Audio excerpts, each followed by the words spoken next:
मित्र हो, काल गजानन महाराजची पंगत होती गावामध्ये. तर काल 2-3 पंक्ती उठल्या, सगळं झालं. आणि शेवटची स्टेप भांडे घासायची राहिली. तर भांडे घासायच्या टायमात सगळे पळून गेले घरी.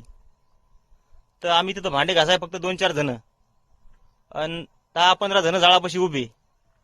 पण कोणी भांडे घासला गेलं. तर काय काय वाटते आम्ही मोठ्या घरचे हो.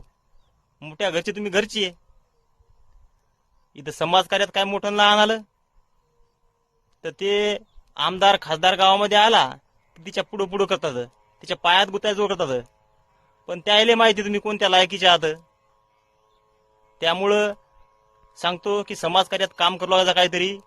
याले म्हणतात हे घेरे त्याला म्हणतात ते घेरे, आणि तुम्ही काय करता, उभे राहता का? काय धंदे कमाले राजे हो तुमची. पहिली बसली माणसाची पंगत, दुसरी बसली बायाची पंगत. बायाच्या पंक्तीला एवढे माणसं वाढायले वाढता पण येणं, आणि तिसऱ्या पंक्तीला सगळेच बसले जेवायले, कोणीच नाही वाढायले.